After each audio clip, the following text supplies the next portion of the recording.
शादी के दिन मेरे अपने भाइयों ने मेरी डोली तो उठाई, लेकिन रिश्ता हमेशा के लिए तोड़ दिया। मुझे लगा था कि पति का प्यार मेरी हर तकलीफ मिटा देगा, लेकिन मुझे क्या पता था कि जिस घर में मैं दुल्हन बनकर जा रही हूँ, वही मेरी जिंदगी का सबसे बड़ा इम्तिहान मेरा इंतजार कर रहा है। उस दिन अगर मैंने भगवान पर भरोसा छोड़ दिया होता, तो शायद आज मैं और मेरा बच्चा इस दुनिया में जिंदा नहीं होते। मेरा नाम नंदनी है। मैं एक छोटे से कस्बे में पली बड़ी, जहाँ रिश्तों की कीमत दौलत से कहीं ज्यादा मानी जाती थी। मेरे माता पिता का देहांत बचपन में ही हो गया था, इसलिए मेरे दो बड़े भाई वीरेंद्र और करण ही मेरे लिए माँ बाप और सब कुछ थे। उन्होंने मुझे कभी कोई चीज की कमी नहीं महसूस होने दी। हमारी दुनिया छोटी थी, लेकिन उसमें प्यार बहुत था। भाइयों की एक ही तमन्ना थी कि मैं हमेशा खुश रहूं। मगर हमारे परिवार को एक नियम था, घर की बेटी अपनी पसंद से शादी नहीं करेगी।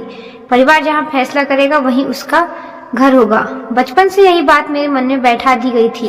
पढ़ाई में हमेशा अव्वल रहती थी। जब मैंने शहर की यूनिवर्सिटी में दाखिल लेने की इच्छा जताई, तो रिश्तेदारों ने भाइयों को बहुत समझाया कि लड़की को इतनी दूर मत भेजो, लेकिन मेरे भाइयों ने सबकी बात अनसुनी कर दी। उन्होंने कहा, हमारी बहन पढ़ेगी, अपने पैरों पर खड़ी होगी। उस दिन मुझे अपने भाइयों पर बहुत गर्व था। यूनिवर्सिटी की दुनिया मेरे लिए बिल्कुल नई थी। नए लोग, नए सपने और नई सोच।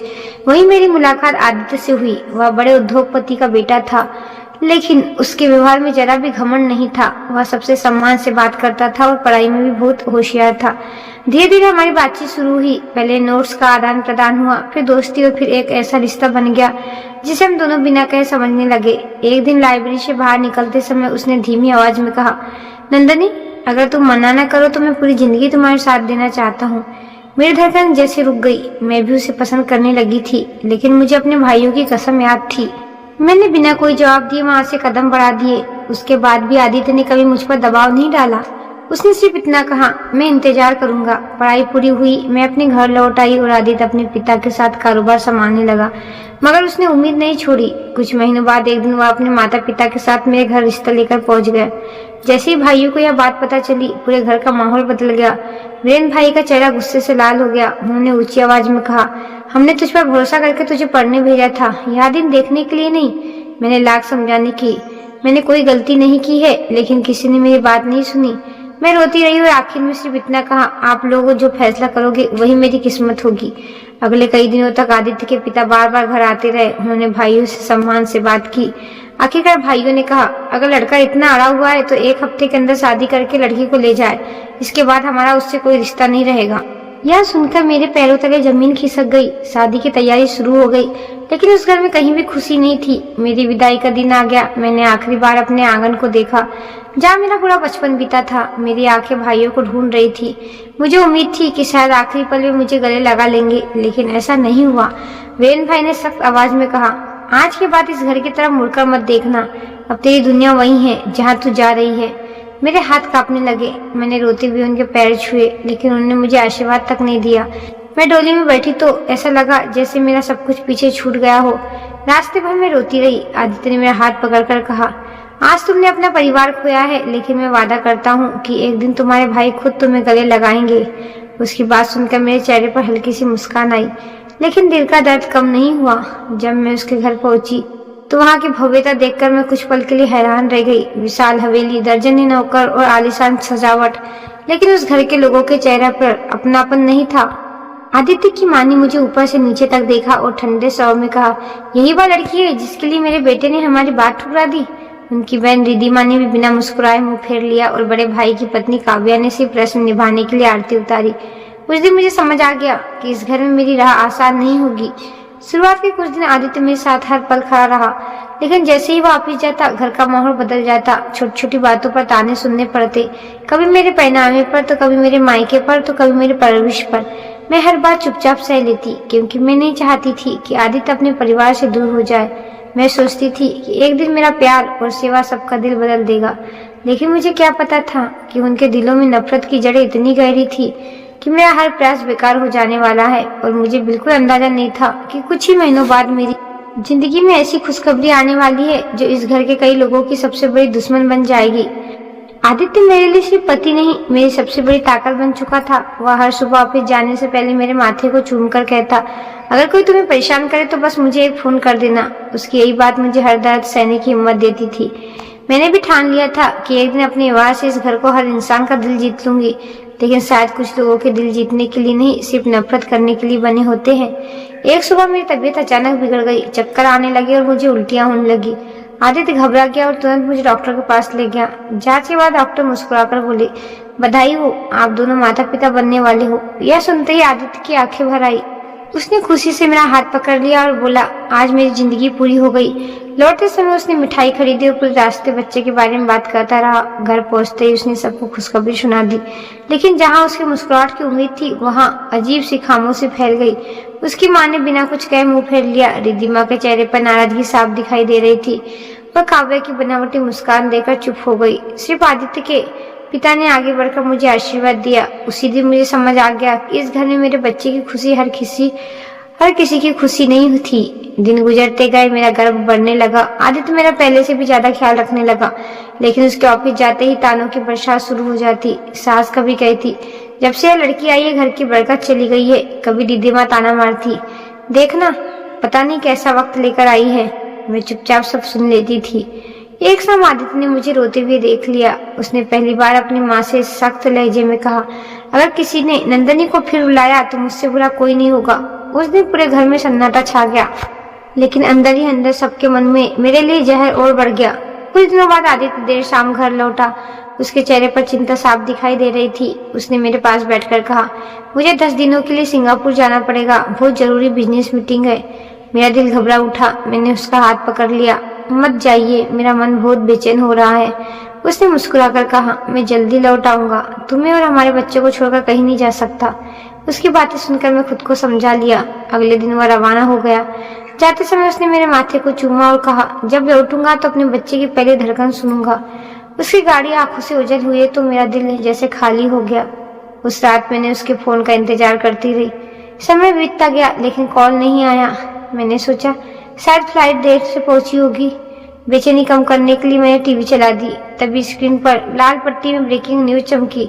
विदेश जाने वाली यात्री विमान उड़ान भरने के कुछ मिनट बाद दुर्घटनाग्रस्त है। मेरा दिल जोर से धड़कने लगा। अगले ही पल स्क्रीन पर वही फ्लाइट नंबर दिखाई देने लगा जिससे आदित्य गया था। मेरे हाथ में रिमोट गिर गया। मेरे मुंह से जोर से चीख निकल गई। मेरी आवाज सुन के पूरा परिवार दौड़कर कमरे में आ गया। सबकी नजर टीवी पर पड़ी और पूरे घर में मातम छा गया। आदित्य के पिता कांपते हाथों से एयरलाइन में फोन करने लगे। घंटों तक कोई पक्की खबर नहीं मिली। हर कोई उम्मीद लगाए बैठा था कि शायद कोई चमत्कार हो जाए, लेकिन देर रात फोन आया और उसी एक कॉल ने हमारी सारी उम्मीदें तोड़ दी। एयरलाइन ने पुष्टि कर दी कि आदित्य का नाम यात्री की सूची में था। किसी की बचने की संभावना नहीं थी। यह सुनते ही मेरी दुनिया उजड़ गई। मैं वहीं बेहोश होकर गिर पड़ी। होश आया तो सबसे पहले मेरी सास की आवाज सुनाई दी, मनुष्य, तूने मेरे बेटे को खा लिया। उन्होंने मेरे ऊपर टूटे पड़ने की कोशिश की, लेकिन लोगों ने रोक लिया। रिद्धिमा भी रोते हुए मुझे कोस रही थी। अगर यह हमारे घर नहीं आती तो भैया आज जिंदा होते। मैं पत्थर बनकर सब सुनती रही। मेरे पास रोने की ही ताकत नहीं बची थी। मेरे पेट पर हाथ था और आंखों के सामने सिर्फ आदित्य का मुस्कुराता चेहरा घूम रहा था। अगले दिन उसका अंतिम संस्कार बिना उसके सलीके करना पड़ा, क्योंकि हादसे में कुछ की भी पहचान लायक नहीं बचा था। पूरे शहर ने उसे श्रद्धांजलि दी, लेकिन उस दिन से मेरे लिए इस घर के दरवाजे एक कैद खाने में बदल गए। मुझे नहीं पता था कि आदित्य की मौत के बाद मेरा सबसे बड़ा सहारा भी छीन चुका होगा और अब इस घर के लोग मुझे सिर्फ एक बहू नहीं बल्कि अपने लालच के रास्ते में खड़ी आखिरी दीवार समझने वाले थे। उन्हें सिर्फ आदित्य की संपत्ति चाहिए थी और मैं अपने गर्भ में उसी संपत्ति का असली वारिस लिए बैठी थी। आदित्य की मौत को 2 महीने बीत चुके थे। घर में अब किसी की आंखों में मेरे लिए हमदर्दी नहीं बची थी। शुरू में जो लोग मुझे देखकर चुप हो जाते थे, अब खुलकर ताने मारते थे। मेरी सास, रिद्धिमा और काव्या तीनों हर वक्त मुझे नीचा दिखाने का मौका ढूंढती रहती। सिर्फ आदित्य के पिता कभी कभी मेरी तरफ देखे, लेकिन बेटे के गम और घर की कलह के बीच उनकी आवाज जैसे कहीं खो गई हो। एक सुबह मैंने देखा कि घर के सभी नौकर को बुलाकर हिसाब दिया जा रहा है। मैं हैरान होकर बाहर आई तो सास बोली, आज से इस घर में किसी नौकर की जरूरत नहीं है। एक बुजुर्ग नौकर ने पूछा, मालकिन अचानक क्यों? सास ने मेरी तरफ देखकर कहा, जब घर में मुफ्त की नौकरानी मौजूद हो तो बेकार का खर्चा क्यों करे? इतना सुनते ही सबकी नजर मेरी तरफ उठ गई। उस दिन पहली बार मुझे एहसास हुआ कि अब मेरा हर दिन एक सजा बनने वाला है। अगले ही दिन से मुझसे पूरे घर का काम करवाए जाने लगा। सुबह अंधेरा रहते उठना, रसोई संभालना, सफाई करना, कपड़े धोना, इस्त्री करना, दोपहर और रात का खाना बनाना, 5 महीने की गर्भवती होने के बावजूद किसी ने यह नहीं पूछा कि मैं थक गई हूँ या नहीं। जब कभी कमर पकड़कर बैठती तो रिद्धिमा ताना मारती, इतनी भी क्या कमजोरी है, अभी से नाटक शुरू हो गया। मैं चुपचाप फिर काम में लग जाती। एक दिन दोपहर के को सबके लिए खाना परोसने के बाद मैं भी कुर्सी में बैठने लगी। तभी रिद्धिमा ने झटके से कुर्सी पीछे खींच ली और मैं संभलते संभलते बची। वह हंसते हुए बोली, अपनी औकात मत भूल, तेरी जगह यहाँ नहीं नीचे है। मैं बिना कुछ कहे अपनी थाली लेकर फर्श के एक कोने में बैठ गई। जैसे ही पहला निवाला उठाया, मेरी थाली में हड्डी आकर गिरी। मैंने ऊपर देखा, रिद्धिमा मुस्कुरा रही थी। उसने एक और हड्डी मेरी तरफ फेंकी और बोली, यही खाना तेरे लायक है। तीनों औरत जोर जोर से हंसने लगी। मेरी आंखों से आंसू बह निकले। मैंने अपने पेट पर हाथ रखा और मन ही मन कहा, बेटा तेरी माँ सब सह लेगी, लेकिन तुझे कुछ नहीं होने देगी। उसी पल मेरी नजर काव्या पर पड़ी। वह भी हंस रही थी, लेकिन उसकी आंखें बार बार मेरी सास की तरफ जा रही थी, जैसे दोनों के बीच कोई अनकना इशारा हो। उस एक पल ने मेरे मन में शक का बीज बो दिया।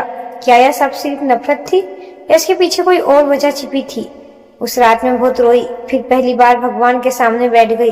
मैंने दीपक जलाकर कांपते हाथ जोड़कर कहा, हे प्रभु, अगर मेरी जिंदगी में सुख नहीं लिखा तो कोई बात नहीं, लेकिन मेरे बच्चे की रक्षा करना। यह मेरे पति की आखिरी निशानी है, इसे इस निर्दयी लोगों से बचा लेना। उस दिन के बाद मेरी जिंदगी का एक नियम बन गया। दिन भर मैं घर का जुल्म सहती और रात को भगवान के सामने बैठकर अपने आंसू बहाती। धीरे धीरे वही प्रार्थना मेरी ताकत बन गई। समय बीतता गया। अब मेरा गर्भ आखिरी महीने में पहुंच चुका था। झुककर काम करना मुश्किल हो गया था, लेकिन किसी को मुझ पर दया नहीं आती थी। इसी दौरान एक रात में पानी लेने रसोई की तरफ जा रही थी, तभी स्टडी रूम से धीमी आवाज सुनाई दी। मैंने अनजाने कदम रोक लिए। अंदर आदित्य का बड़ा भाई फोन पर कह रहा था, चिंता मत करो, पिताजी ने सारे कागज पर हस्ताक्षर करवा लिए हैं। अब बस वह लड़की और उसका बच्चा रास्ते से हट जाए, फिर पूरी संपत्ति हमारी होगी। मेरे पैरों तले जमीन खिसक गई। अब मुझे सब समझ आ गया था। उनकी नफरत की असली वजह मैं नहीं, आदित्य की संपत्ति थी, और मेरे गर्भ में पल रहा बच्चा उस संपत्ति का कानूनी वारिस था। उसी दिन से मेरा डर कई गुना बढ़ गया। मैं हर निवाला सोच समझकर खाती, हर गिलास पानी पीने से पहले देखती। रात को कमरे का दरवाजा अंदर से बंद करके सोती। मुझे लगने लगा था कि यह लोग किसी भी हद तक जा सकते हैं। कुछ दिनों बाद आदित्य का बड़ा भाई कुछ कागज लेकर मेरे कमरे में आया। उसने बनावटी मुस्कान के साथ कहा, यह बैंक से जुड़े दस्तावेज है, बस यहाँ हस्ताक्षर कर दो। मैंने कागज पढ़ना चाहा तो उसने जल्दी करने को कहा। मुझे सब समझ आ गया। मैंने साफ मना कर दिया। मेरा जवाब सुनते ही उसका चेहरा बदल गया। तभी सास और रिद्धिमा भी वहां आ गई। सास चीख कर बोली, दस्तखत कर वरना पछताएगी। मैंने पहली बार हिम्मत जुटाकर कहा, यह मेरी पति की मेहनत की कमाई है, इस पर पहला हक मेरे बच्चे का है। मैं किसी लालची को यह हक नहीं दूंगी। मेरा इतना कहते ही पूरे घर में जैसे आग लग गई। रिद्धिमा ने गुस्से में झाड़ू उठाया और मेरी तरफ दौड़ी। मैं पीछे हटते हुए रोने लगी, मत मारो, मेरे बच्चों को कुछ हो जाएगा। लेकिन किसी ने मेरी एक नहीं सुनी। पहली बार मेरी पीठ पर पड़ा। मैं दर्द से जमीन पर गिर गई और दोनों हाथों से अपने पेट को ढक लिया। दूसरा बार होने ही वाला था कि अचानक हवेली का मुख्य दरवाजा इतनी जोर से खुला कि पूरा घर कांप उठा। किसी भारी कदमों की आवाज तेजी से अंदर चली आ रही थी। कमरे में मौजूद हर इंसान का चेहरा डर से सफेद पड़ गया। रिद्धिमा का हाथ हवा में ही रुक गया। मैं दर्द से कराते हुए दरवाजे की तरफ देखने लगी और अगले ही पल जो चेहरा मेरे सामने आया उसे देखकर मेरी सांसें जैसे थम गई। मैं दर्द से फर्श पर पड़ी हुई थी। मेरी आंखों के सामने सब धुंधला था। तभी वो मौजूद कदम मेरे पास आकर रुके। मैंने कांपते हुए ऊपर देखा। सामने आदित्य खड़ा था। कुछ पल के लिए मुझे लगा जैसे मैं सपना देख रही हूँ, लेकिन अगले ही पल उसने झुककर मुझे संभाला और अपने से सीने से लगा लिया। उसकी धड़कन सुनते ही मुझे यकीन हो गया कि मेरा पति सचमुच जिंदा है। मेरी आंखों से आंसू रुकने का नाम ही नहीं ले रहे थे। मैं सिर्फ इतना ही कह पाई, आप सच में वापस आ गए? आदित्य ने मेरे माथे को चूमते हुए कहा, मैं लौट आया हूँ और अब तुम्हें कोई छू नहीं सकेगा। फिर वह गुस्से में पलटा। उसकी आंखों में ऐसा क्रोध था कि पूरे कमरे में सन्नाटा छा गया। उसने रिद्धिमा के हाथ से झाड़ू छीनकर दूर फेंक दी और गरज कर बोला, जिस हाथों ने मेरी पत्नी पर वार किया है, अगर मैं चाहूँ तो उसी हाथ से तुम्हें कानून के सामने खड़ा कर सकता हूँ।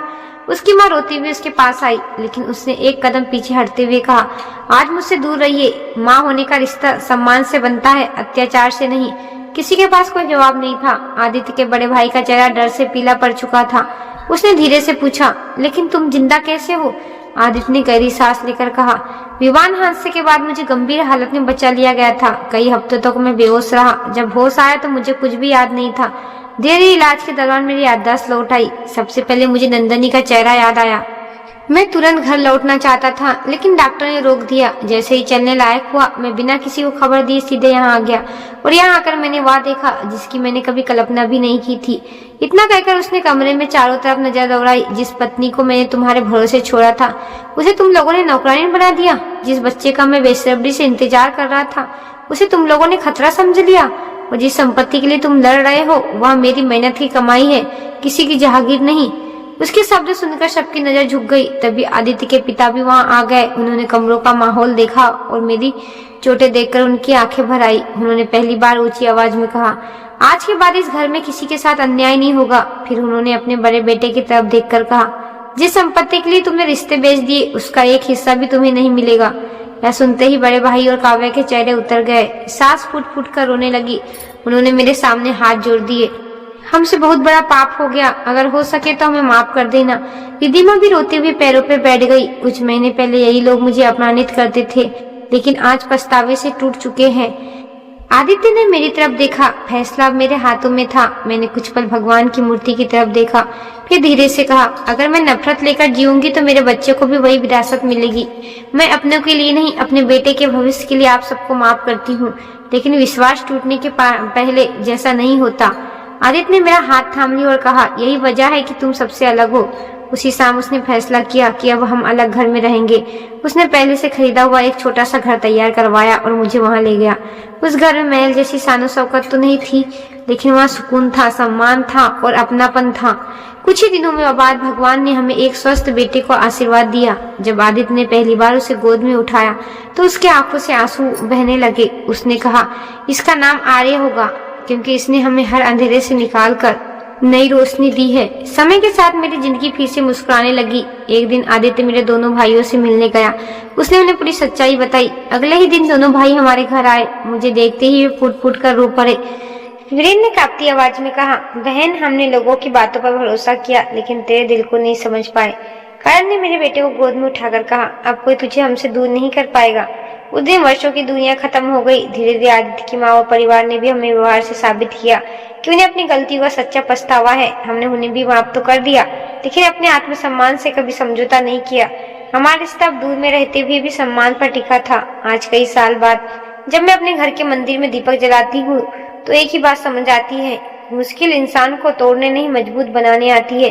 अगर इस दौर में मैंने भगवान पर भरोसा छोड़ दिया होता तो शायद मैं हार जाती, लेकिन विश्वास ने मुझे गिरने नहीं दिया। भगवान दया जरूर करते हैं, पर मगर अन्याय कभी नहीं होने देते। और मैंने अपनी जिंदगी से यही सीखा है कि जो इंसान सब्र, सच्चाई और विश्वास का साथ नहीं छोड़ता, उसके जीवन में एक दिन ऐसा जरूर आता है जब अंधेरा हार जाता है और उजाला जीत जाता है। दोस्तों, यह कहानी आपको कैसी लगी? अगर कहानी अच्छी लगी हो तो चैनल को लाइक, शेयर, सब्सक्राइब जरूर करें। धन्यवाद।